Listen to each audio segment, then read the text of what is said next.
एक बार की बात है, एक घने जंगल में कई प्रकार के पक्षी रहते थे। उन्हीं में एक सुंदर मोर और एक काला कौवा भी रहते थे।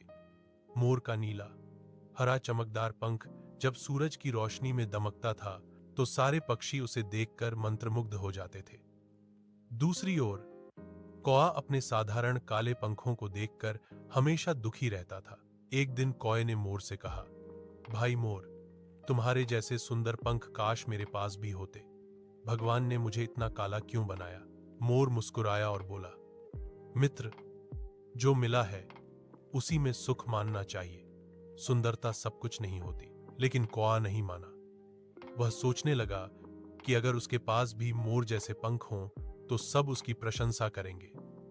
एक दिन उसे जमीन पर मोर के कुछ गिरे हुए पंख मिले। उसने वे सारे पंख अपने शरीर में लगा लिए और खुद को शीशे में देखने लगा। अब वह बहुत खुश था और बोला, अब मैं भी मोर जैसा सुंदर लग रहा हूं। कौवा गर्व से मोरों के झुंड में गया, लेकिन मोरों ने उसे पहचान लिया।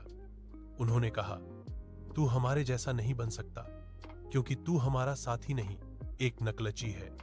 यह सुनकर कौवा बहुत शर्मिंदा हुआ और वहां से उड़ गया। जब वह अपने साथियों दूसरे कौवों के पास गया तो उन्होंने भी उसका मजाक उड़ाया। अब तू हमारे जैसा भी नहीं रहा। कौवा दुखी होकर समझ गया कि दूसरों की नकल करने से न तो सम्मान मिलता है न खुशी। उसने मोर के पंख उतार दिए और अपने असली रूप में लौट आया। उस दिन से कौवा गर्व से काम करता और अपने रूप में खुश रहने लगा।